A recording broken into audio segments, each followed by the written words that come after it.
النادي الاهلي بيقود المران لاول مره، وفي نفس الوقت اخبار انه عادل مصطفى هو اللي هيقود مباراه ايجل نوار البوروندي فنيا من الملعب. دي حاجه برضو مش شايفها غلط، ان شايف ان هو الراجل لسه ما شافش الفرقه بشكل كويس. اول تمرين النهارده يحضره لسه ما شافش اللعيبه بالشكل اللي هو شايفه، لان كل مدرب وليه طريقته وكل مدرب وليه قناعاته. ممكن كابتن عادل يكون هو ادرى باللعيبه شويه، خاصه ان هو كان مع يعني قعد فتره كبيره قوي مع الكابتن عماد النحاس، قدر يشوف اللعيبه بشكل ايجابي، فيقدر يخلي اللعيبه تشترك في مباراه، مين التبديلات، مين الدكه. فالحاجات دي كلها بتفيد الاهلي.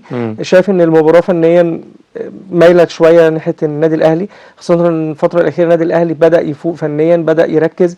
وقلت لك ان الاهلي لو ركز ورجع لمستواه الطبيعي هيقدر نشوف نتائج ايجابيه بشكل كبير جدا. مش هتزعل الفرق المحليه بس، لا انت هتعمل فرق كبير قوي في افريقيا كمان. صحيح. خاصه ان السكواد ليست الاهلي اقوى من اقوى السكوادات اللي موجوده على مستوى افريقيا، ونتمنى له طبعا التوفيق ونشوفه بافضل مستوى فني الفتره الجايه ان شاء الله.